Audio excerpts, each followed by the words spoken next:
Welcome back, everyone. Nice to see you guys. Welcome. Welcome. We're going to start our afternoon with meditation like we do each afternoon.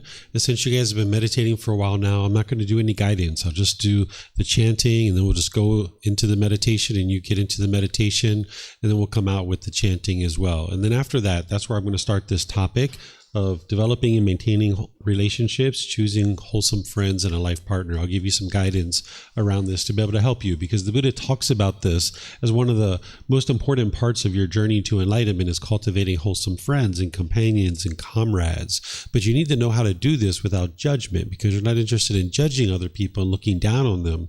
But at the same time, you do need to make wise choices about who to involve in your life, because this is going to make an impact to how you experience life. So if you'd like to join for meditation, you're welcome to join along in the chanting, and then afterwards you can do the meditation, which is focusing on the breath. And then when your mind is on the breath, if it moves off the breath, you like to cut that off and bring the mind back to the breath.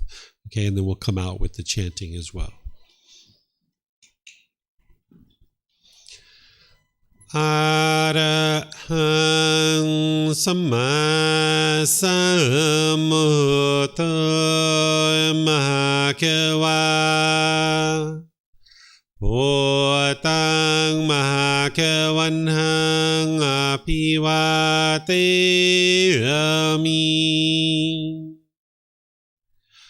Savakato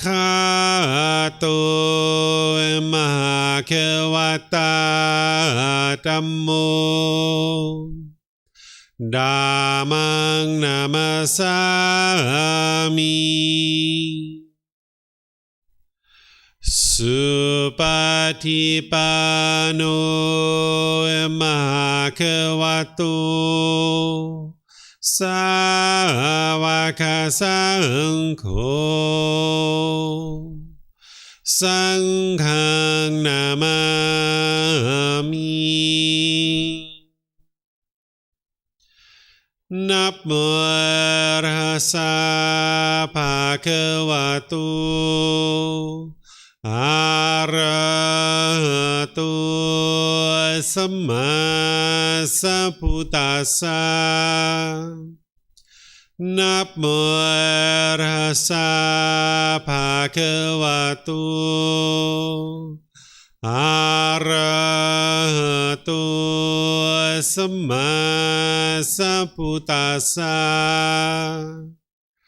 Namo Arhasa Bhagavato Arahato Samma Sambuddhassa Iti pisu Mahakawa Arahang Samma Sambuddho Vicacaranang Sammuno Sakato Rokavito Anutero Purisa Dhamma Sati Satatawa Manusanang Bhoto Bhagavati.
อะระหังสัมมาสัมพุทโธมะขวา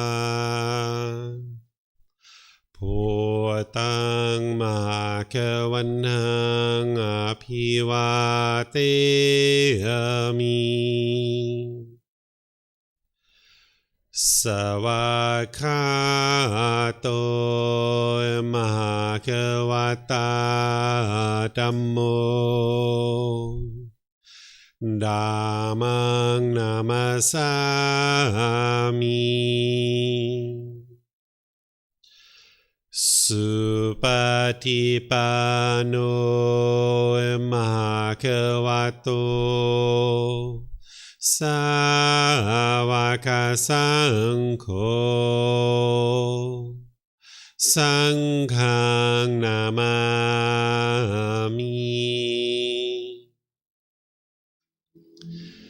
นับโมตัสสะภะคะวะโต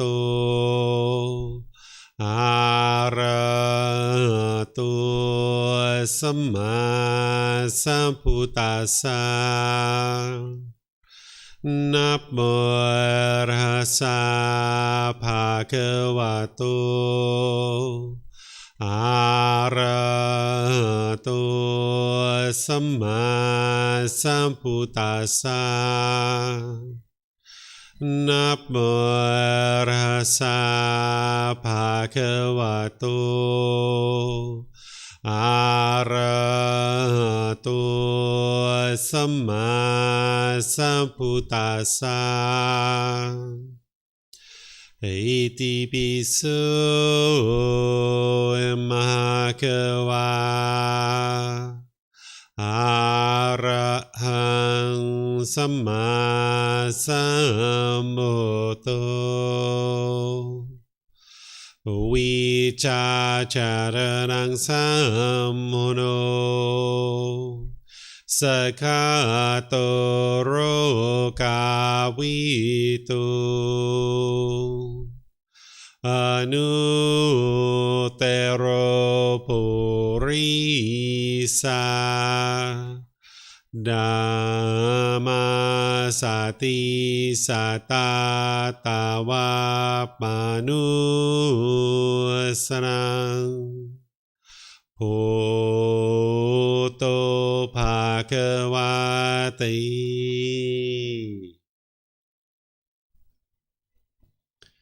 Okay, if you guys would like to slowly make your way out of meditation. Okay, so our topic this afternoon is developing and maintaining relationships, choosing wholesome friends and a life partner. The reason why this is so important for your life is because your goal on the path to enlightenment is to clean up all your unwise decisions in the past, because certain decisions that you've made are producing unwholesome results. You're also cleaning up your unwholesome and unwise decisions in the present moment. As long as you're making unwise decisions, it's going to produce unwholesome results, or unwholesome karma, this cause and effect, or action and result. And when you're making wise choices, it's going to produce wholesome results. So if you could snap your fingers right now and instantly practice all the teachings of the Buddha, which you can't, you're still going to experience unwholesome results coming back to you, because you've made unwise decisions in the past, and you're going to need to experience those before you get to enlightenment. You're going to need to experience those. But now you're experiencing them in a different way, that you have this wisdom of the path to enlightenment and the full path to now deal with that situation. So for example, if you lied in the past, and say you lied on a tax form, and the government is now sending you a letter saying, hey, you owe us a bunch of money because 3 years ago you lied on this tax form, and now you owe us $1,000 for that taxes, you owe us $1,000 interest, and you owe us $1,000 penalty. Well, this is your unwholesome karma coming back to you. And in the present moment, you have a choice to make. Do I continue to run and lie and try to hide from this, which you can't? Or do you be honest and you call them up and be polite and respectful, or you write them a letter and then you handle the issue and you extinguish this unwholesome karma, because you can't run and hide from it. So what you're doing is you're looking to extinguish your unwholesome karma, which were unwise decisions in the past, by making wise decisions in the present moment. So in the present moment, you have certain relationships right now. Some of them you've chosen wisely, and these are going to be friends and people that you can associate with for long into the future, having fulfilling, satisfying, and sustaining relationships. But other people, maybe you haven't chosen so wisely, and maybe you have some unwholesome people that are around you, and you're going to need to make some decisions about whether you're going to improve your mind, improve your relationship, or you're going to move on from these relationships. You can't get to enlightenment through just changing your relationships, right? You can't create this perfect bubble to live in, and now everybody around you is functioning a certain way, and you're functioning a certain way, and now you're enlightened, because you can't control who you interact with when you walk into 7-Eleven or when you go to a restaurant or something like this. So you're going to need to train your mind. That's what it means to get to enlightenment, is to train your mind, cultivate wisdom, eliminate the pollutions of your mind. And then as you do so, you'll experience the peace, the calmness, the serenity, and the contentedness with joy that is the enlightened mind. You will no longer be angry and sad, frustrated, irritated, annoyed, guilt, shame, fear, stress, anxiety, loneliness, boredom, shyness, resentment, jealousy, all these other discontent feelings. But as long as you're surrounding yourself with people that are doing unwise things and into unwholesome things, your decision to be their friend or to be their life partner, that's going to affect you. Right? Who you choose to be your friend or friends, when you're with those people, it's going to affect you either wisely or unwisely. Let's just say you have people who are into unwholesome things, you're going to tend to lean in that direction and do unwholesome things. Whereas if you select wisely and people are into wholesome things, you're going to tend to do wholesome things. Let's say you have a friend long in the past when you were 10 years old and you were in this relationship. You've always been best buddies all the way through your life. And let's just say somewhere along the line, maybe 18, 20 years old, they started selling drugs. And now they're a drug dealer. And you guys are now 25, 30 years old.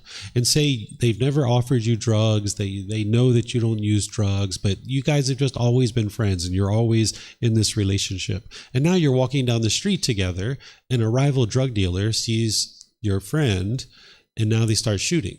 Right? And those bullets don't have names on it. You know, you could easily get killed.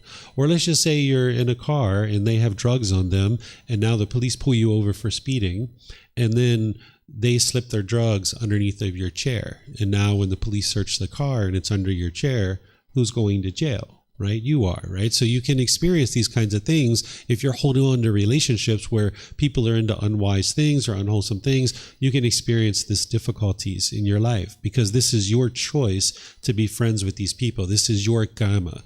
And the Buddha has a simile where he talks about this. You'll see it here when I talk about it, or at least I summarize it, where the Buddha talks about the snake won't bite you, but it'll smear you with feces. Right? If there's a snake that goes through feces, which is poop, it might smear you with this feces, but it's not going to bite you. So in this scenario, that friend isn't going to bite you, but they're going to smear you with feces, right? So you would like to cultivate relationships where they're wholesome, where you will tend to do wholesome things, and the people around you are tending to do wholesome things, and now you will create this wonderful life for yourself. Because friends are important, but also a life partner.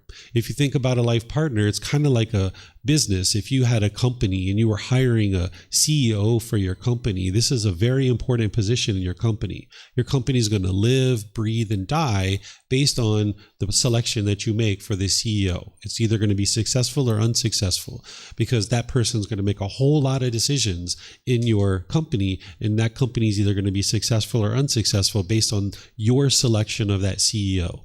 Right? So the same thing is true when you select a life partner. Your choice to select that life partner, they're now going to be making a whole bunch of decisions that are going to affect you. So if you choose unwisely who to involve in your life as a life partner, this is going to affect you, right? Because everything that you choose to do, either wise or unwise, you're going to either experience wholesome or unwholesome results. And while other people can't create karma for you, you've heard me talk about this. We talk about the natural law of karma.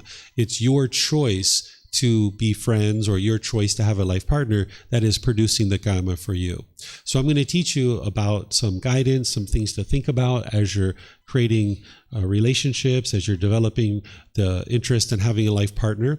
And keep in mind that there are certain relationships that you have now that you're probably going to decide to let go of, and you're going to probably decide to move on from. And only you can figure those out. Which ones are they? Where there's a lot of anger and hostility and bitterness, maybe on your side and on their side, and you're not interested in working this out, and you're not really committed to the relationship, and you might just choose to move on. Then there's a second category of relationships, the people that you're more committed to.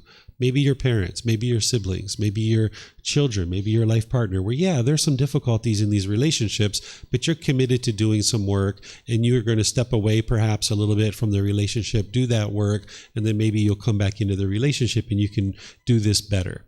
But then there's this third category of relationships, of brand new people that you haven't even met right now. You don't even know who their names are. You never met them. You don't even know what they look like or anything. Brand new people that you're going to meet from this point forward in your life, and you'll only ever be loving and kind, and you'll function through the Eightfold Path and all the teachings of the Buddha, and these relationships will go wonderful for you. And this is how you're going to need to clean up your life in terms of your relationship.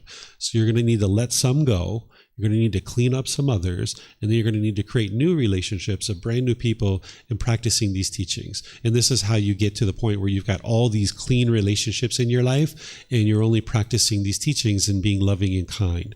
But that by itself isn't what's going to produce enlightenment. You still need to be practicing the Eightfold Path, which includes the meditation, the generosity, which includes all those factors of right view, right intention, right speech, right action, right livelihood, right effort, right mindfulness, and right concentration that I taught you on Monday. Okay, so I'm going to teach you this, and as we go, just like always, you're welcome to ask questions. Those of you guys online, you can ask questions by putting it into Facebook, YouTube, or Zoom, or raise your hand in Zoom, and you guys can use the microphones here so that they can hear you online.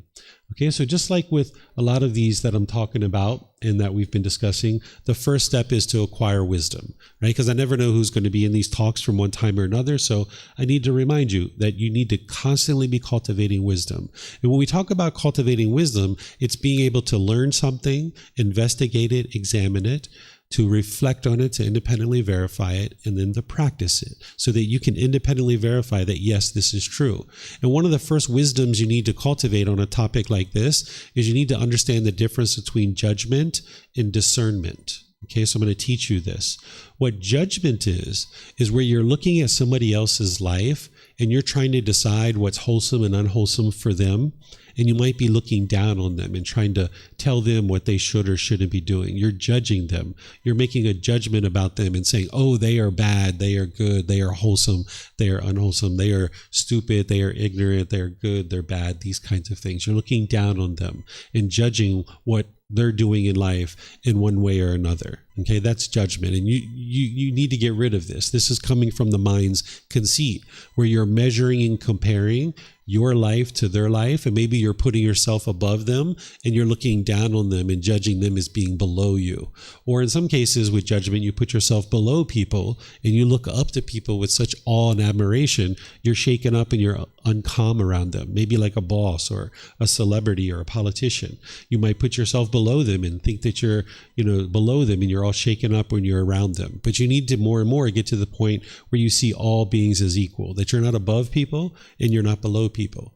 Where this is coming from is the animal world. In our animal existences, we needed conceit. We needed to know when we were in our elephant herd, who's the matriarch of our herd. Because if we didn't know who she was, we wouldn't have survived. We needed to know where's the food, where's the watering holes, where's the migration paths. If we didn't know who the matriarch of our herd was, we wouldn't have learned all those things and we wouldn't have survived. So when we've had all these different animal existences, our mind has been conditioned with this conceit. So when we come into the human realm, we tend to hold on to that. And now in a social situation, you can't be comfortable because you're always trying to figure out who's above you and who's below you. And your ego's rising up and you're judging people and measuring and comparing your life to their life as them being good or them being bad. So this is why I also teach you how to dissolve your ego. In other classes, I'll teach you how to eliminate your ego. And that's coming up in the group learning program in about 2 or 3 weeks. You'll be able to learn that. And I've taught that class many times, so you can really learn it at any point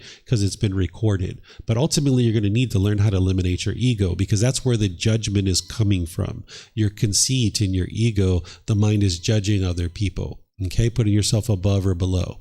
What discernment is, this is what you need to cultivate. Discernment is wise decision making. You need to cultivate wise decision making. You wouldn't be able to get to enlightenment without discernment. In order to get to enlightenment, you need to eliminate judgment. You need to eliminate judgment of people, but you need to cultivate discernment. Without discernment and wise decision making, you wouldn't be able to make wiser and wiser decisions about things like your friends and your life partner and things like this to be able to get to enlightenment. So discernment is wise decision making, and that's where the more and more you understand the natural laws of existence, you'll be able to make wise decisions. So you need to cultivate wisdom always about all things, including the path to enlightenment. And this is one of the things that you need to cultivate wisdom around, is what is judgment and what is discernment. Judgment is putting yourself above or below, judging other people, measuring and comparing yourself. The discernment is wise decision making. And then understand that the natural law of karma is always functioning, and it's affecting you whether you're aware of it or not. Remember, it's not mystical or magical. It's not punishments and rewards. There's no being who's overseeing this natural law of karma. It's literally cause and effect, or action and result. It's your life, it's your decisions, and it's your results. Any decisions you make, wise or unwise, you are going to experience the results, either wholesome or unwholesome. So when you're making decisions about your friends and your life partner, you would like to be sure that you're making wise decisions based in discernment. You're not interested in judging people. So like that experience where I was talking about maybe a friend from the past who's selling drugs. We're not judging them and saying that they're good or bad, or they're doing something that, that they're wrong or right or anything like that. We're just saying, based on what we know about the natural law of karma in selling substances that cause heedlessness, this would be unwise to do that for yourself. So to be involved with somebody who is doing that, it would be unwise for you to choose to do that because of the cause and effect, the nature of this cause and effect. So whether that person chooses to sell drugs or not, beyond our relationship, that's up to them. But you can just understand that it's unwise to associate with someone who's selling drugs, for example, because of the examples that I gave you. And this is the discernment that you have based on the wisdom of the natural law of karma. You just know that it's unwise to do that. And we're not judging that person. We're not looking down on them. And if that's their choice in life, so be it. May you be well.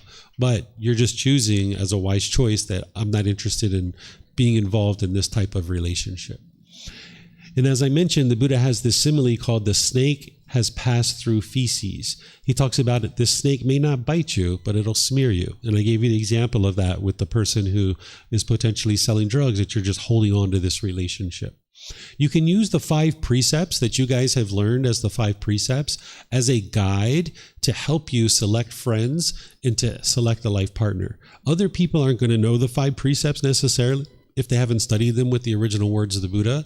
But if you understand the 5 precepts, what the 5 precepts are is they're exposing you to the natural law of karma and helping you see that if you make decisions to kill, to steal, to have sexual misconduct, to lie, or take intoxicants, it's going to cause unwholesome results in your life. So if you have a friend or if you have a life partner who is choosing to do those things, it's going to cause difficulties in their life, which means if you're connecting your life to their life, you're going to have difficulties. So if your life partner was out there stealing and having sexual misconduct or lying or taking intoxicants, you're going to have to spend money on lawyers. You might get sexually transmitted diseases. You might get in fights and arguments if they have other partners besides you. You can get murdered in this situation, right? You can get all kinds of issues. So while other people may not know these things as the 5 precepts, they've been taught in various ways, right? Like my grandmother was teaching me, and I'm sure your family was teaching you too, not to steal, right? And not to lie and these kinds of things. So people can learn these things because they're the natural laws of existence, and people can learn them in many different ways through mentors and teachers and things like this. So you can use the 5 precepts as a frame of reference to be able to observe any kind of conduct or any kind of decisions that people are making and decide whether or not it'd be wise for you to associate with this individual or not.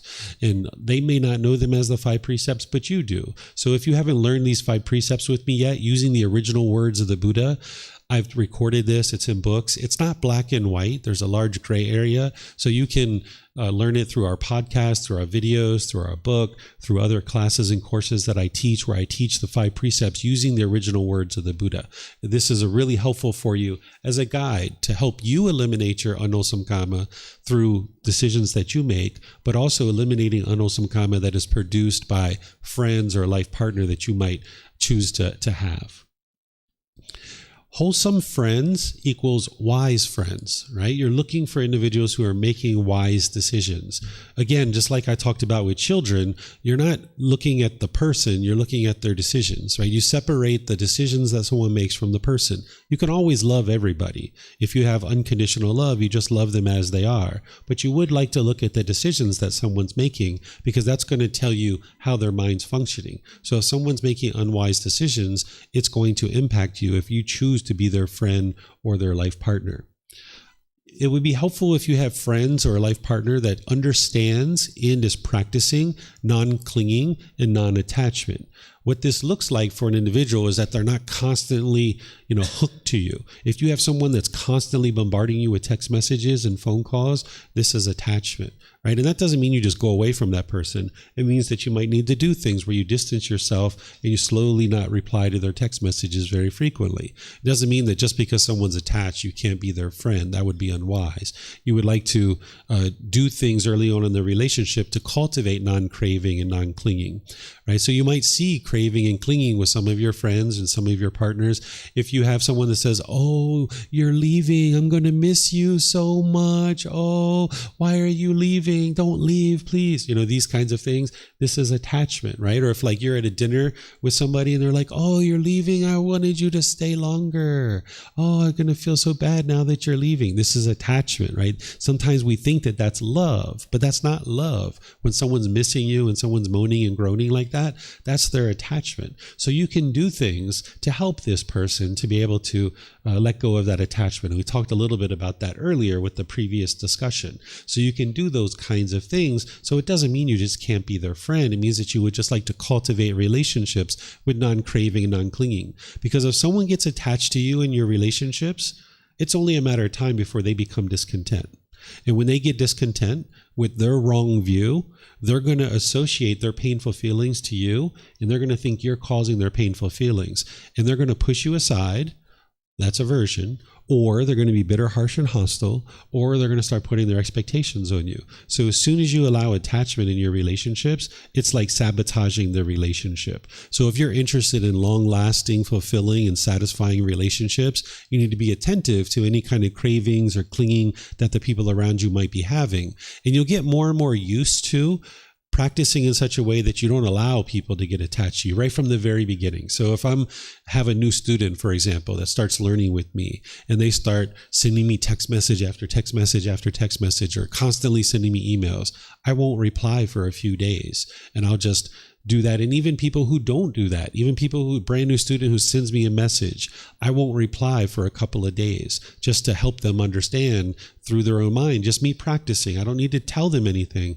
I'm just not going to reply for 2 or 3 days sometimes, just to be sure that they understand I'm not permanent in their life, and whatever they've got going on in their life, surely I'm here to help them, but I'm not going to be this instantaneous. As soon as someone writes me, I'm going to write back, so that their mind doesn't get used to that from the very beginning, right? So there's different things like this that you can do. When someone calls you on the phone, when you're first establishing a relationship, even though you're sitting right there and you could easily pick up the phone, sometimes it's wise to not pick up the phone. Help them get used to sometimes they call you and you're not there.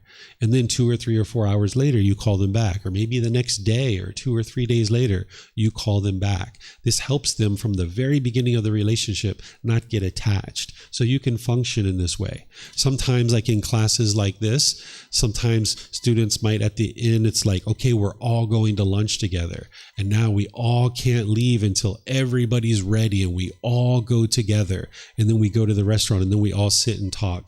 And then if one person gets up and leave, we all got to leave. Or if nobody wants to leave, then nobody leaves, right? And it's like everybody has to be stuck together. But what you guys start to do when you start learning non-attachment is, no, you don't have to function that way. 2 or 3 people can go to the restaurant and the other 2 can come behind them. And then if we're at the restaurant and 2 or 3 people need to leave and other people would like to stay and talk, that's fine. We can come and go like that. That's just impermanence. But if your mind's holding on and you're forming these relationships, you can create attachment without even realizing it. It can kind of sneak up on you. So you would like to function in a way that you're not allowing people to get attached to you by doing things in impermanent ways. So like, for example, if I'm going to a restaurant with a student and maybe they're on a motorbike and I'm on a motorbike and I say, hey, do you know where the restaurant is? And they're like, yeah, I know where it is. Okay, I'll meet you there. See ya. And I'm gone. right? Rather than like, oh, we got to follow each other. We got to like stay close to each other. We got to check and make sure each other's right together. No, you know where the restaurant is. I know where the restaurant is. Let's just meet there, right? Because now we can independently make our way to the restaurant because we're not attached to each other, right? But of course, if they don't know where the restaurant is and they'd like to follow me, okay, follow me. Let's go, right? So these are the types of things you can do and just integrate into your life, and you're not causing harm. You're not breaking any social norms kind of thing, because those social norms are oftentimes conditioning. It's oftentimes built with attachment and craving, and you'd like to break free of all of that. You know, all this culture, whether it's American culture, Chinese culture, German culture, culture is riddled with a bunch of conditioning and attachments. And if you just follow the culture that you grew up in, you're going to just keep that conditioning. In the teachings of the Buddha, you're moving beyond that conditioning and that culture and getting to this way of life that you can do anywhere. So like when I went to America 2 years ago, I functioned in the same exact way that I function here. I didn't speak as much Thai when I was there, but I was still wowing people and still smiling and being grateful. And then in that same trip, I went to Egypt, and I did the same thing in Egypt. I was wowing people. Instead of saying hello, I was saying assalamu alaikum, right, as I was wowing to them. But that politeness, that kindness, that friendliness and respect, people understand that. That's a universal language. It's an international language. So the teachings of the Buddha are getting you to this international way of being that is clear of all this conditioning and all this attachment, where oftentimes cultures have things like, I know in America, like usually if you're at a restaurant and food comes, nobody eats until everybody gets their food, right? And now everybody's waiting until everybody gets their food. And now when everybody has their food, okay, now we can eat, right? This is just attachment. So here in Thailand, when food comes, you just eat it whenever it comes, because sometimes there's only one burner in the kitchen and food's just coming out one by one by one. So if everybody waited for everybody, then people's food would get cold. So oftentimes certain social norms has attachment built into it, and you need to be able to see that and be sure that you're eliminating any kind of craving or clinging or attachment. Not allowing other people to cling to you in these relationships and functioning in a way that doesn't allow people to grab on and cling. Then practicing true love in ensuring that people around you understand what that is. If you're going to have a life partner and they don't understand true love, you guys are going to have lots of issues. Because as I've given you examples before, if your partner goes on a business trip and they call you and they say, "Hey, honey, did you miss me?" And you're like, "No, I didn't miss you." They're like, "Oh, you don't love me?" "No, I love you. I just am not attached to you. Whether you're here, I can enjoy you being here. And when you're away, I can enjoy that too. My contentedness, my joy isn't attached to whether you're here or not." But people misunderstand this missing you. They think that this is because of love, but it's because of attachment. So if you have a life partner or friends that don't understand true love, when you say, "No, I didn't miss you," oftentimes they can have painful feelings because they have a certain craving to hear that from you. And now you find yourself in a difficult situation. So you might have to do a little bit of education here with people to help them to understand that. Each relationship is built on a foundation of politeness, kindness, friendliness, and respect. You shouldn't expect these things in your relationship, but just understand that this is what a healthy relationship is built on: politeness, kindness, friendliness, and respect. If you expect these things when people aren't doing it, excuse me, I'm going to sneeze. Excuse me. If you expect politeness, kindness, friendliness, and respect, when they aren't doing it, you'll be upset. You'll be frustrated. The only person who can be polite, kind, friendly, and respectful in every single situation is an enlightened being. That's the only person. So if you can only be friends with people who are polite, kind, friendly, and respectful all the time, you'd only have friends that are enlightened beings, and you're not going to be able to do that. You're going to have friends that are unenlightened. So as long as you don't expect it and have the craving and desire that people will be polite, kind, friendly, and respectful, when people aren't polite, kind, friendly, respectful, you can understand, right? And you can have concern for their misfortune, the compassion, right? And then, but just know that this is what you would like to build your relationships on, that when a relationship is lacking these, it's oftentimes best to move on, maintaining your loving kindness and compassion.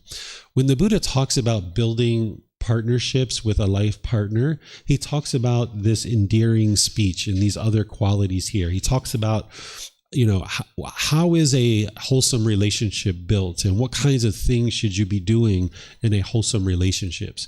He talks about giving, which is practicing generosity. So even with a life partner or friends, you can be practicing generosity. That's going to help you in your relationships. He talks about endearing speech, right? So when you're talking, using right speech, being endearing in your speech.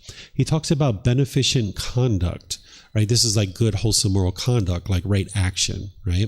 And then he talks about equality, that you need to be able to see all beings as equal, right? So some people think that the Buddha taught that men are above and women are below. This isn't actually true. You will never see that anywhere in the teachings of the Buddha. He teaches that all people are equal. So if you're practicing generosity, endearing speech, beneficent conduct, and equality in your relationships, and you're seeing everybody as equal instead of putting yourself above and below your friends and family and your life partner, this is part of what's helping you to develop a healthy relationship built on politeness, kindness, friendliness, and respect, and then practicing generosity, endearing speech, beneficent conduct or moral conduct, and equality.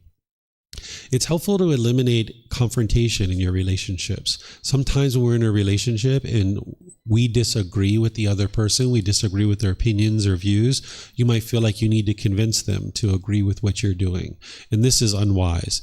If your partner has a different view or opinion than you, that's completely fine, right? I was talking to my wife last night, and we've talked before. She thinks that my son should go to sleep at 8:30 every day, because in her mind, she goes to sleep at like 8 o'clock, and she thinks that everyone should go to sleep around that time. She thinks that's a good time to go to sleep, and she wakes up really early. This is what she's been doing her whole life. So when he stays up really late, she doesn't like that. Right? So her and I were talking, and I was like, hey, he was up to 4 a.m. the other day, and he didn't wake up until 2:45 p.m.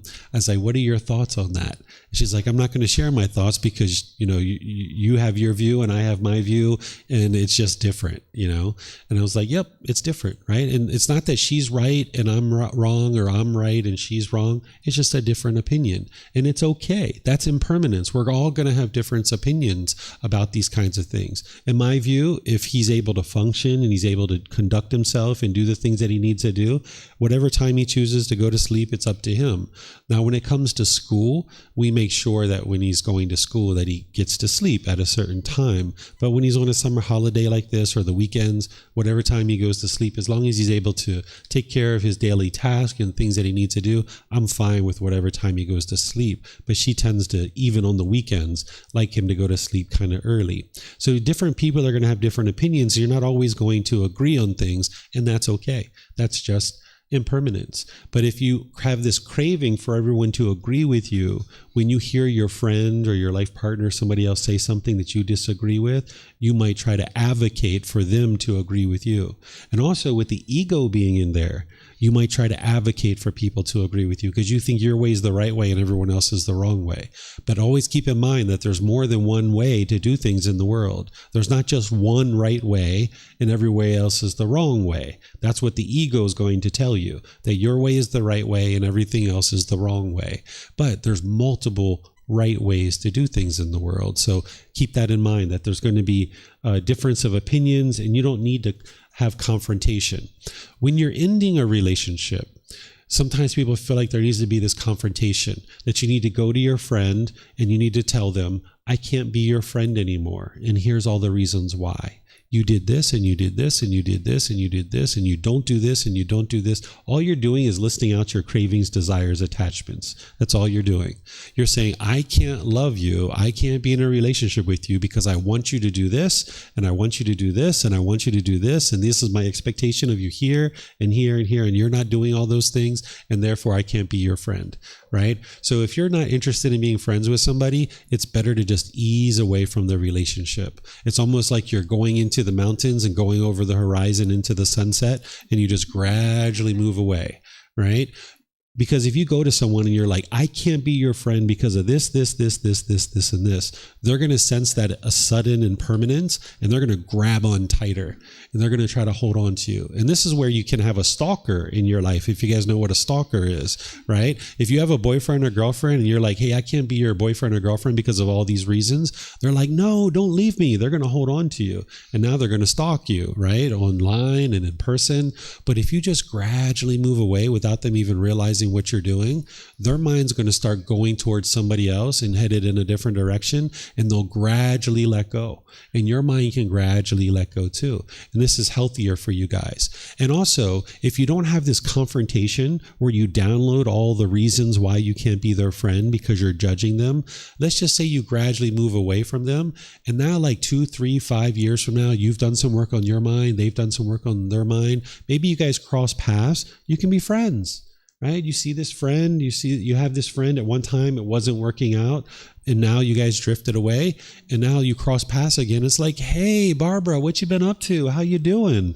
Right? And it's like, oh, now she's being maybe more friendly, more polite. She's learned some things. You've learned some things. You're not as attached anymore. You can have a great relationship, perhaps. Whereas if you downloaded all these reasons why you can't be their friend, when you see them at the mall, they're going to be cutting you some eyes, right? They're going to be looking at you pretty sharp, and there's like this hostility between you. So you don't need this confrontation to end a relationship. You can just gradually move on, just gradually move away. Now, if it's a significant relationship, if it's like a husband or a wife and there's property involved and kids involved and things like this, you're going to need to have some talks, and you're going to need to sign some documents and sell some things. That's a bit different. But when you have these relationships where it's a friend, or maybe it's just a boyfriend, girlfriend and things like this, and you aren't living together, you can just gradually move away. But if you have significant relationships, you're going to have to go talk to that person. But still, you're not interested in downloading all the reasons why you can't be with them. That would be unwise, because sometimes you leave out of a relationship thinking that I need to teach them a lesson. I need to tell them all the reasons of all the things that are wrong with them so that they can fix these things. And this is just unwise. This is your judgment. This is your cravings. You're not responsible for other people's growth and other people's development. They're responsible for those things. When you put yourself in the position of telling them what they should or shouldn't be doing, this is your ego, and this is your cravings, desires, attachments. And this person may or may not be open to your opinions and views. Now, if they ask you certain questions, you might decide to share with them in that situation, but even that in those situations, oftentimes their ego can't take it. So it's better oftentimes to let them figure those things out. They need to get on to some kind of learning and some type of growth, some type of inner improvement, and you're not going to be able to help them do that in the 5-minute conversation or 20-minute conversation. They're going to need to figure this out, that they need help. Just like you're choosing to come to the temple and learn and do this work, they're going to need to do those kinds of things too for themselves. So you can avoid a lot of this confrontation by just choosing not to do it and just gradually move away from these relationships. And then you leave yourself open to potentially having a relationship in the future. Whereas if you create this conflict and this confrontation, you're not going to be able to do that. Okay? Just like I was talking about with teaching kids, it's important not to assume that you know the full story, even with your friends, even with your life partner. If something happens, right? Like there were times where I would come home with my wife when we were boyfriend and girlfriend, and there would be a strange pair of shoes at the front of the house, the front of the room, like entering into the door in the foyer. There'd be a strange pair of shoes, and it's a men's shoes, right? And I would see the shoes, and I would hear some laughing and giggling in the room. And I was like, whoa, what's going on in there?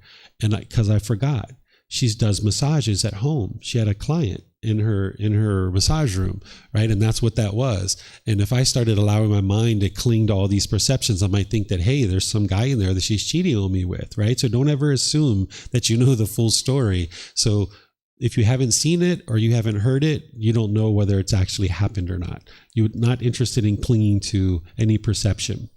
It's helpful to be a good problem solver, particularly as you're developing a life partnership, that you guys will face challenges when you're in a life partnership. And as you face challenges, if you guys are good at problem solving together, this will help you guys. You're going to need those skills to problem solve. By the time you get to enlightenment, you'll be a very good problem solver because you've solved the biggest problem in your entire life, which is your discontent mind. And if you can eliminate your discontentedness, getting to enlightenment, you've solved the biggest problem you've ever encountered in your entire life. And there's been a whole lot of smaller problems that you've uncovered and you've solved on your way there. So one of the things that you would like to do in your relationships is cultivate good problem solving skills for yourself, but then also with other people, where you can come together with your life partner, you can talk about issues, and you can solve problems together. Take your time in selecting friends and a life partner. Sometimes if there's a craving in there to hurry up and get a life partner, you might just select the first one that's available, right? Or you just really want to get this person. You really want to get married. Maybe your parents are putting pressure on you. Maybe you want to hurry up and have kids, and you might make an unwise decision about your friends or about your life partner. So take your time. There's no rush. You would rather make quality decisions. It's better to have one or two really solid friends than have 50 or 100 people who aren't really committed to you and what it is that you're doing in life. So take your time and cultivate wholesome relationships. Be patient with it and don't just hurry to make these relationships.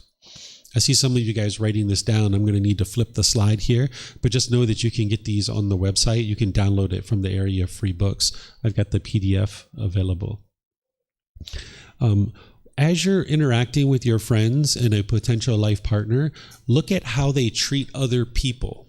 This is really important because maybe you're only on your first, second, or third date with this person, for example, or maybe your first, second, or third time being with this friend, and you'd like to observe how they treat taxi drivers, how they treat food servers, how they treat their mother and father and brothers and sisters. How do they talk about their ex-partner? Because you're going to be that person potentially soon, right? And if they're constantly disgruntled and they're talking about how horrible their mom and dad are, or their brothers and sisters, or their life partners in the past, their boyfriends and girlfriends, if they're treating waiters and waitresses and taxi drivers disrespectfully and impolitely, that's an indication to you that that's the way that they treat people. And it's only a matter of time before they treat you that way. Because when you first start getting to know somebody, you're in that honeymoon phase where everyone's on their best behavior. So it's only a matter of a couple of months before you're not in the honeymoon phase anymore, and they're going to be treating you the same way that they're treating other people. So you can be observant of how they're treating other people, because that's how they're going to treat you before too long. So pay attention to those kinds of things. Keep in mind that your goal isn't to please others through your relationships. Sometimes our families put pressure on us about the type of person or people that we should associate with, and you might think that you need to make decisions in order to please your parents or please your friends. If I would have dated the people that my family wanted me to date, I probably wouldn't have dated anybody, because every girl that I brought home, my sister, my mom instantly hated her. Right? And I couldn't have dated anybody if I was only going to date the type of person that they wanted me to date. Right? So if you try to please others and try to meet others' expectations, okay, you might have fulfilled their expectations, but now they're going to keep putting more and more expectations on top of you. Those people are living their life, right? My sister has her life. My mom has her life. They got to pick their partners, and you get to pick your life and the way that you would like to structure your life. So don't think that your responsibility is to please others through the types of friends and life partner that you select. You need to make decisions that are wise for you. And the choices that are wise for you may not be wise for other people. When I selected the wife that I'm with now, that we've been together 17 years and we'll be together for the rest of our life, my sister didn't like her right away. Right? And now my wife's in America, and they're meeting up for dinner. They're having time together. They're spending time together, having a great time, right? They're going to have all this fun together, right? But initially, if I would have listened to my sister didn't want me to be with her at all. Right? But now she's got a chance to meet her. She knows her. She's like, wow, she's a nice person. Right? So don't try to please others. You got to figure out for yourself, what's the wise decision? Create the life that you want to live. Don't create the life that other people want you to live. Create the life that you are interested in living. And then you'll be pleased with those choices. And where you make an unwise choice and you make an unwise decision, then make a different decision. But if you're making decisions based on other people's criteria, you never get a chance to cultivate the wisdom of how to make decisions in your own life. So make decisions. And yeah, you're going to make unwise decisions. I had a previous wife, as I think I've shared with you guys. I had a previous wife, and I'm glad I had that relationship because I learned a lot in that relationship. But I made an unwise decision, and she probably made an unwise decision too to be with me, right? And we decided to go separate ways, and she found a partner that's better in line with what she's interested in, and I found one that was better in line with my interest. But it was that process of going through that helped me to learn what I was really interested in a partner. Because that first relationship with that first Thai lady, I hadn't even been to Thailand at that point. And when we got further into our relationship, I was interested in living here long term, and she wasn't. And this was one of the big things that we decided that we needed to end our relationship, because she wanted to live in America the rest of her life, and I was interested to live here. So we had to separate. But I hadn't even been to Thailand when I met her. So when we met, hey, things looked decent, like we would have a good relationship. But then after we came to Thailand and we figured this out, so on the second date with my current wife, I asked her, where are you planning to live for the rest of your life? Is it America? She said, oh no, I'm only going to be here for 10 years maximum. I'm going to live in Thailand long term. Perfect, right? Green light, let's go forward, right? So you learn things about yourself, and you learn things what you're interested in a partner, and now you use that to make wiser decisions. So you're going to make mistakes along the way, but use that as an opportunity to cultivate wisdom. If you understand that your ultimate goal is to cultivate wisdom in life, everything you do is to cultivate wisdom. So that means there's no such thing as failure. Sometimes we look at it as success and failure, but there's no such thing as failure if your ultimate goal is to cultivate wisdom. Because even when you're making mistakes, you're still cultivating wisdom, right? So when I was making decisions about my partners in the past, yeah, I made unwise decisions, but they weren't failures. Those relationships weren't failures because I was learning. I was cultivating wisdom. So I didn't fail in those relationships. I was actually cultivating wisdom about how to make the next wisest decision. So each one of these relationships led to more and more wisdom until ultimately I made a wise decision that, yeah, this is the type of partner I would like to live with. So if you set your goal, as my goal is to always cultivate wisdom, no matter what you do in business or with friends or family, you can always cultivate wisdom, and you can always grow, and you're never failing because you're always cultivating wisdom. Leave space for growth, because whatever life partner or friends that you end up having, they're going to change. Right? Things are going to change. I think I shared a little bit with you guys that when me and my wife first got together, she cooked, she cleaned, she washed laundry, she did all these other things. We had sex lots of times, 3 times a day, things like this. I was really rich. I was really wealthy. I had lots of money. I could spend this money to go on all these elaborate vacations, but all that changed.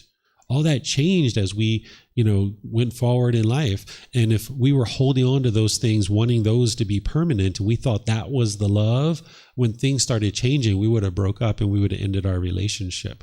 So don't look at those things as the love, but instead the love is this genuine interest in seeing all beings be well, an active goodwill towards all beings. Those things are all going to change. The appearance is going to change, your interest, your hobbies, the things that you do change. So understand that this person that you're about to form a relationship with, either friends or life partner, they're going to change. One time I had a student when I was teaching Thai massage. It was one of my very first students. I ended up teaching them. And then about 7 years later, we came in contact with each other. And she says, I've heard that you have changed. And, she was talking about it like it was like a really bad, detrimental thing. Well, of course I've changed. It's 7 years later. You've changed too. But people oftentimes are looking for this permanence in your relationships, and there isn't this permanence. We're all going to change. So when you meet a friend, when you meet a partner, just understand they're going to change. They're not going to be the same person 1 week to the next or 1 year to the next. They're going to be constantly changing and evolving and becoming a different person. And that's good, because you would like your partner to grow. Because when you meet them, they're not going to be perfect. And neither are you. You're not going to be perfect, and they're not going to be perfect. So if you met a partner who's imperfect and they never changed, you're stuck.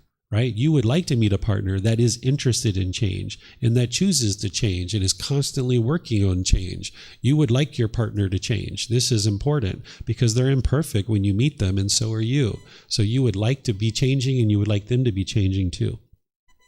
So that was all about friends and life partners, but now I'm going to talk specifically about life partners. Just a couple of things here, okay? So in terms of a life partner, it's helpful to understand that the perfect partner doesn't exist. Sometimes we think that there's like this soulmate out there for us, or Prince Charming, or Princess Charming. That person doesn't exist. They only exist in your mind. So if you've got all these criteria, this laundry list of things, and you're looking for that Princess Charming or Prince Charming, he doesn't exist. I'm sorry, right? It's only in your own mind that that person exists. And even if you did find that person, he's going to change. She's going to change. Impermanence, right? The universal truth of impermanence. So you're not looking for the perfect partner. What you're looking for is somebody that understands that they are the source of all their own challenges and difficulties, and they're willing to grow and improve and develop and become a better person. That they're interested in inner growth, they're interested in inner development. That's what you're looking for. Of course, you're probably looking for a certain amount of physical attraction. You might be looking for certain financial stability and wise decision making. You're looking for those kinds of things too. But what you would like to really look for is, does this person understand that they are responsible for their own life, they're responsible for their own feelings and emotions, and they're not going to be blaming me for the things that they experience, and they're interested in inner growth and inner development? If you can find someone like that, then you guys can rock and roll, right? You can do some things together. And they might not understand that right from the beginning, from the first date, right? You might have to talk to them. You might have to ask them questions like, what is love to you? How would you describe love? Right? How do you, when you get angry, what causes that? And they might be like, oh, I get angry when somebody does this and somebody does that and something does this.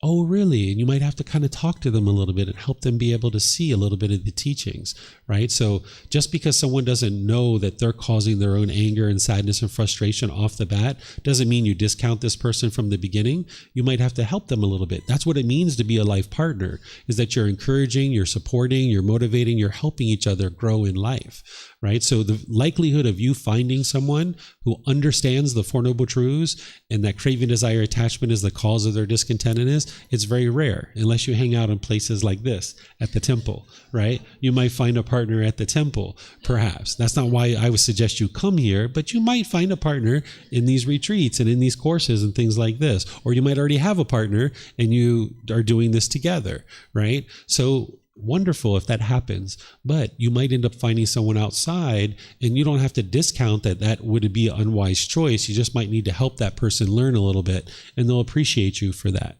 Right? So the perfect partner doesn't exist, but if they're willing to do inner growth and inner development, that's what you're looking for. It's helpful to develop important skills, problem-solving skills together, where you guys have discussions and there's disagreements. When I was first starting to practice these teachings really closely, sometimes my wife would say certain things and I would intentionally disagree with her just to get her used to me disagreeing with her sometimes. And then seeing how we worked it out together. Was she advocating and fighting to death because I disagreed with her, or was she completely comfortable with me disagreeing with her? So getting comfortable with disagreement, developing skills of problem solving, and disagreeing while being polite, kind, friendly, and respectful. Understand that official marriage isn't required for you guys to have a long-lasting, sustaining relationship. All a marriage is essentially is you're going to the government and you're reporting to them who you're choosing to stay with and who you're choosing to have a relationship with. You're just signing some documents. You're entering into a contract with the government and saying, this is the person that I'm going to now stay with.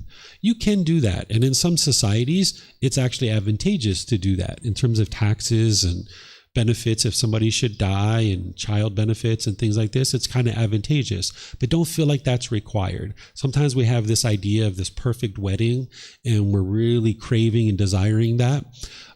When I got married the first time, as soon as I got married, I felt all this pressure from this marriage, right? And then when I got divorced, I felt free. And then when I got married to my second wife, who we're now with long term and I'm going to be together for the rest of my life, same thing. When we got married, we were dating and we were living together for 3 years. Everything was wonderful. Of course, we had arguments and stuff like this because we were not practicing these teachings very closely, but nonetheless, it felt quite freeing because at any point, either one of us could have picked up and walked out the door. And we knew that. So we were on our best behavior, treating each other very well. But when we got married, I became complacent, right? And I felt this pressure on me, like, oh my goodness, like now I'm married, right? So we got to a point where we did separate a couple of times. And ultimately, once we got back together, we ended up signing documents to officially become divorced. So we lived together. We've been together for 17 years, but we're not officially married anymore. And this has been really helpful for our relationship because I don't feel the pressure. She doesn't feel the pressure. She knows she can pick up and walk out at any point. I know I can pick up and walk out. We won't because we really enjoy spending time with each other, but we're not officially married. And here in Thailand, about 80% of the couples are not officially married. Only about 20% are officially married, right? So this is where when you're in a relationship together, you're there because you enjoy being together, not because the government has got this pressure or this document. Because once you put that document in place, I was like, yeah, she's not getting out of here without a fight, right? It's kind of become complacent. Like if you do something unwise, it's like, yeah, you got some time to fix it, right? Before she gets to leave. Where when you're not married, like, hey, she can leave at any point. It took me out of complacency. So whether that works for you or not, you'll have to decide. It's not going to be an all or nothing. It doesn't work for everybody. In some societies, it's actually advantageous to be officially married. So, but just understand, you don't have to be officially married for two people to maintain a healthy relationship because you're just informing the government. That's all you're doing, essentially. And sometimes you get benefits for doing so. So you'll have to decide whether it's wise for you to do that or not. In some cases, it may be. In some cases, it may not be. And then understand that there's no such thing as meeting and getting married and then living happily ever after. We read this growing up as a child, all these fairy tales about living happily ever after, and we think that that's the way life is. It's not actually meet, get married, and live happily ever after. What's really happening is you meet each other, you learn each other, you work on developing skills and abilities to solve challenges with each other. You learn to communicate. You learn to have discussions. You learn to be friends. You learn not to want anything from each other. You learn to be interested in seeing your partner be well and succeed. You support, encourage, and motivate each other to accomplish whatever they'd like to accomplish without putting any expectations or controlling conduct into the relationship. That's what you're really doing, right? So there's all this work that you need to do after you get married. It's not live happily ever after. So me and my wife, we've been together for 17 years, but we've been happily together for about 6, right? It took us some time to figure it out, right? It took us a good 11 years to figure it out. And there was a lot of difficulties along the way, right? So you're probably going to experience these same kind of challenges, that you're going to meet with challenges and difficulties. It's not live happily ever after. It's all these things that you're going to need to develop. As you're learning each other, and as I mentioned to you guys, that's what Thai people refer to it. It's not the dating. It's actually learning each other. Like you come together, you meet each other, you spend time with each other, and you're learning each other. In this process of learning each other, you would like to learn how to spend time doing different activities. Oftentimes when we're in the dating process or the learning process, you might make a date with each other and they come and pick you up. You go to the movies, you go to dinner, you come home, and then you go your separate ways. And then there's a date and you go to the park, you go do this and you go do that, and then you go your separate ways. And on these dates, you're just always together, right? So then when you actually move in together or you get married, it feels really odd when they're in the other room and you're somewhere else doing something else, or they stay at home and you go out with your friends. It feels kind of strange. So what I encourage you to do is in that learning process, in that dating process, make part of that where, yes, you go out to the movies, you go to dinner, you do these kinds of things, but also you can do different things. Like maybe you go somewhere to like a party and they're going one way and you're going another way. Or maybe you come home and you're relaxing and you're in one room reading a book and they're somewhere else watching TV or something like this. And you get used to doing this as part of your date or part of the learning process so you can see what that feels like. So ultimately, if you move to the next phase where you are living together or you are married or something like this, that you're used to doing these kinds of things separately, that you're spending time together, but you're separately spending time together. This can be really helpful. As I mentioned, change will occur, change in appearance of your life partner, change in the relationships, change in the types of things that you do, your hobbies, your activities, your appearance, your financial situation, all these things are going to change. So just know that that's going to happen. So don't cling to whatever you see with this person when you first meet them, their appearance, their financial stability, their hobbies or activities, the way that they function, they're going to drastically change as they age and as you guys go through life together. And that's a really good thing. You would like to embrace that change and know that that's important. Okay, so that's everything, I think. Yep. Okay. Any questions on any of this?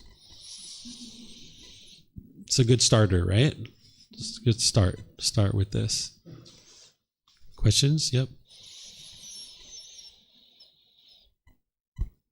Thank you. So, David, you said that the ultimate goal of life is to cultivate wisdom. Mm-hmm. Therefore, we can't fail. But I thought that the ultimate goal of life is enlightenment, and we can fail in this life. You can't get to enlightenment without wisdom. So if your ultimate goal is to get to enlightenment, which, yeah, that's a wise goal to have, you're going to need wisdom in order to get there. So if you set your ultimate goal and your objective of what you're looking to do in the world is cultivate wisdom, that is what will lead to enlightenment. You can't ever fail because you're always cultivating wisdom. If you make a mistake, if you make unwise decisions and it produces unwholesome results, you're learning from that. And as long as you learn from it, you're not failing. Because sometimes when we have a difficult situation and some unfortunate circumstances happening, sometimes we run away from that. And when we do, we lose the opportunity to cultivate wisdom. And that's just ensuring that that situation is going to reoccur over and over and over again. So rather than running away, if you turn around and walk towards it, now you can cultivate wisdom and you can ensure that that thing doesn't happen again because you have more wisdom to overcome it in the future. The words of the Buddha on this is he says, don't shrink back from the struggle. Right? So when you're struggling in life, it's just because you don't have wisdom about that particular thing. That's the only reason why you're struggling is because you're lacking wisdom about that particular thing. So when you're feeling stress and anxiety or there's some major decision that you're contemplating and you're really struggling with this, it's just because you don't have wisdom. And that's what you would like to do is cultivate wisdom rather than running away from that thing. Turn around and walk towards it. Cultivate all the wisdom that you like. And even if you make some unwise decisions in the process and you experience some unwholesome results, because you will experience that, that's okay. Just learn from it. Look at it. Even if 99% of the decision was wise and there's 99% of it's wholesome, but there's 1% that is producing these unwholesome results, figure out that 1%. And it's a situation when it's involving other people. Let's just say there involves other people. And let's just say there is a way for you to figure out that you're 99% right in the situation and you're only 1% wrong, so to speak, or making unwise decisions. Don't focus on their 99% of being unwise. Focus on your 1%. That's where you grow. Whether it's a job, whether it's a boyfriend, girlfriend, or friend or family, wherever your growth needs to be, cultivate that 1% of wisdom because that's going to help you in the next situation. And then you can't ever fail. You will be making unwise decisions and experiencing unwholesome results to a certain degree, but each time use it as an opportunity to learn and grow and cultivate wisdom. Thank you. Yeah, you're welcome.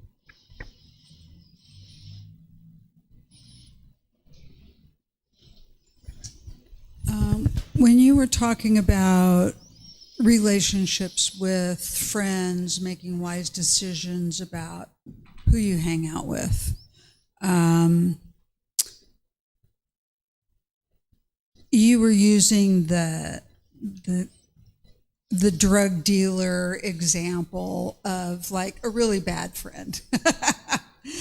But there's so much like subtlety in relationships and people that, it's like you have a friend, but maybe you don't know them 100%. Of course, you're not going to.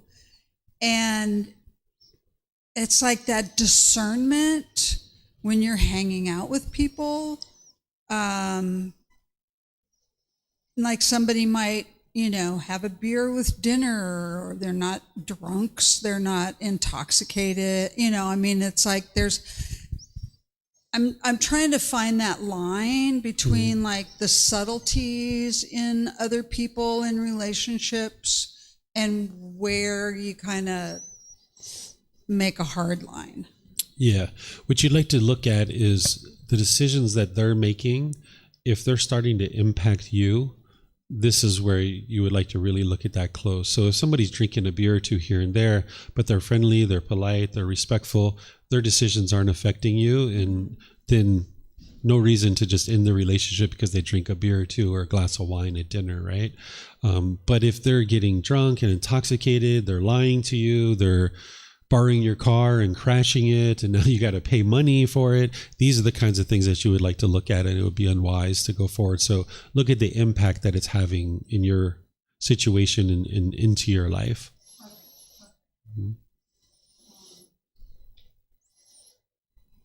My next question was, when you were talking about being in a new relationship, how to create space and detachment so people don't immediately become like attached to you, so that you're like you're cultivating like that non-attachment within the relationship. But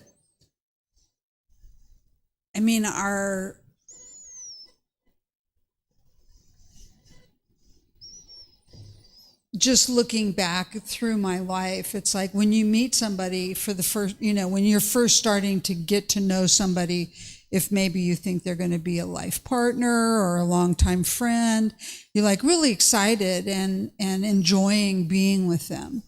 And you're not thinking about creating space and detachment. It's like, how do you actually like cultivate a relationship and cultivate distance at the same time? Yeah, so that excitement that you're talking about, that's the discontentedness based on the craving, desire, attachment. That's that conditioned, pleasant feeling. And you'd like to pay a lot of attention to that and cut that off because that's your craving that's producing that conditional, pleasant feeling. So you would like to temper that and restrain your mind. And where you're seeing that, where maybe you're supposed to get together in 2 or 3 days and you're so excited, you might like to delay that. So it gives your mind time to let go of the craving as well. So you need to be really attentive to your own craving, desire, attachment in these relationships, and then also other people being attached as well and getting into relationships. So you just need to be really attentive, and you need to see craving, desire, attachment as like one of the worst things ever. Because as soon as your mind gets attached or they get attached, you guys are going to get discontent, and it's going to sabotage your relationship. It's going to crush it. And you're not interested in that occurring. You're looking for these satisfying, fulfilling, and sustaining relationships. And as long as there's attachment in them, you're not going to be able to get to that. So you would like to just be really attentive. And this is where you can be patient and take your time and cultivate one relationship at a time and just gradually build and build and build and build. And one of the things that you'll see here in Thailand is like when you're developing friendships or a potential life partner, they will do this outside, where like in Western culture, when we meet somebody, one of the first things we'll do is invite them home, and we'll come to our home. And this oftentimes you run into a lot of problems because 2 or 3 dates in, you don't really know this person very well, and they know where you live, right? So there's people that I know here in Thailand that I've been friends with them for 7-8 years. I've never been to their house. There's no reason for me to go to their house. They've never invited me to the house, but we have a great relationship, but there's just no reason for me to go there to their house. So Thai people just, it's not that they're untrusting or they're worried or anything like that, but there's just no reason. So you spend time with people outside, right? And if you're interested in a sexual relationship, here in Thailand, they have plenty of hotels, and it's pretty common for people to do that, is to go to a hotel and have a sexual relationship there, particularly if it's early on, because once the sex starts happening, that's when the attachments really come in really strong. And if you don't know this person very well and you're having sex pretty early in the relationship and they start getting attached and clinging, and now you try to end the relationship, they know where you live. And changing where you live is really hard, particularly if you enjoy where you live, right? So you would like to do these kinds of things outside. And that way, if you need to make changes in your relationships, it's really easy for you that people aren't, coming around and stalking you and finding out where you live. Yeah. Mm-hmm. The learning process is really important. Yep. Building on top of a bit of that was spoken about, not showing attachment, creating a bit of distance when first meeting somebody. I've also heard like friends, like females say, I don't even know if this guy likes me or not, because they might be used to a certain attachment styled action, right? Of just being like, wait, why is he not getting back to me right away? Maybe he doesn't even like me. No, I want someone who actually wants to be with me or is attracted to me, that kind of thing. So I've had this conversation with female friends, right? And like for me, I can see myself expressing, interest, but not, being super attached and not messaging all the time. Like I have my own stuff going on. But a part of me is like, okay, on one hand, like you don't want to succumb to the attachment game, right? But on the other hand, it's like initially when you are doing that dance, isn't it better to kind of show more interest to make sure that that's clear in the language that maybe she understands? You can show interest without having attachment, right? If this person's mind is with you because you reply to them within 5 minutes in their text messages, at some point in the future, when you stop doing that, their mind's going to be discontent and they're going to end the relationship anyway, right? So you would like to establish the relationship early on through non-attachment, that you're not going to just reply back to a text message every 5 minutes when they reply to you. But you can do other things to show your care, your commitment, your loyalty, your love. There's lots of ways to do that. Through gifts and generosity, through endearing speech, like we talked about, like through being very wholesome when you're with them, through treating them very well and treating them with equality, showing them that you're interested in being with them. But attachment is just going to damage the relationship. So I'll give you a little example. Like say you go out on a really great date with someone for the first time or the second time.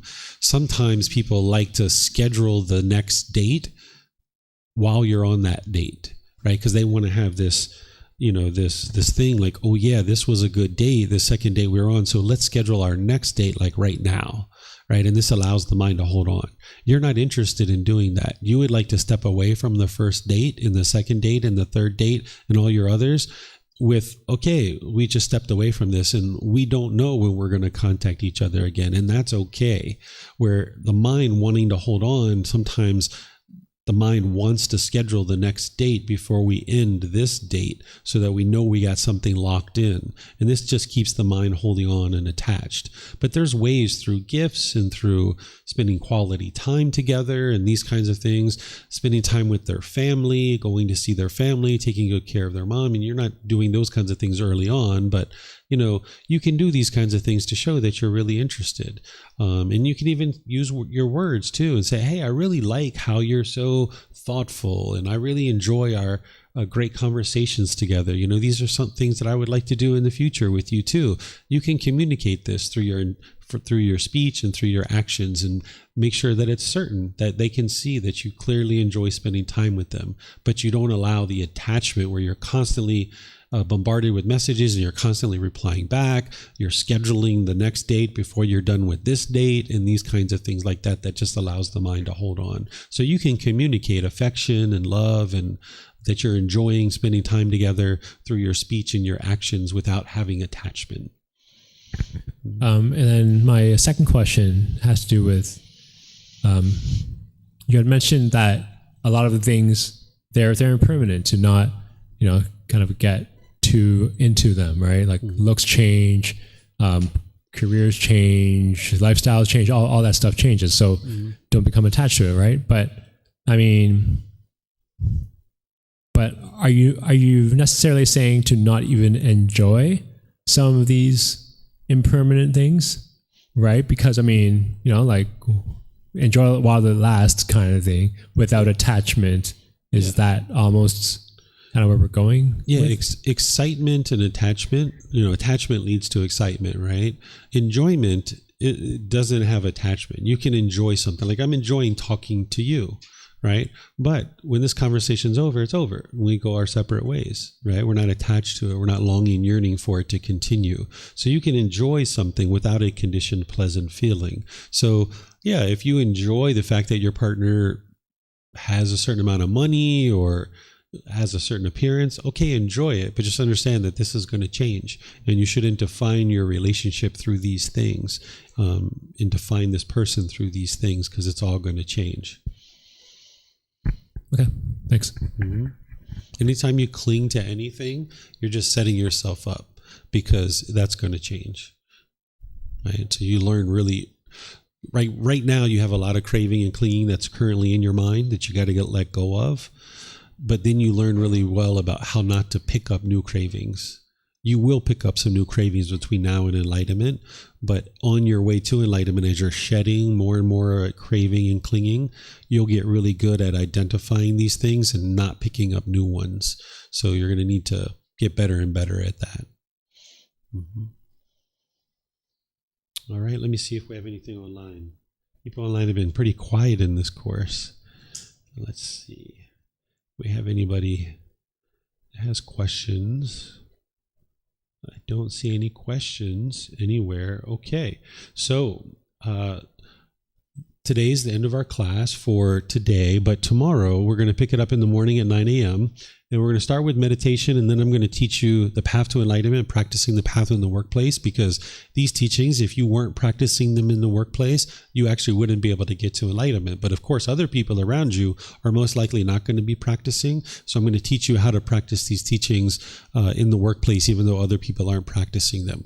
Then I'm going to teach you the art of the friendly no, how to say no without saying no. It'll take me all of about 5 or 10 minutes of how to teach you that. That's going to help you preserve your relationship and create more harmonious relationships, because the one of the things that the unenlightened mind doesn't like is to hear the word no. So when you have your friends or family invite you to something or ask you for money and you say no, you can't borrow money, this can produce painful feelings within their own mind, because they have cravings and now they're associating that with you and they push you aside, be bitter, harsh, and hostile, or other challenges like this. So I'm going to teach you how to say no without saying no. And we'll probably actually be done at lunchtime tomorrow.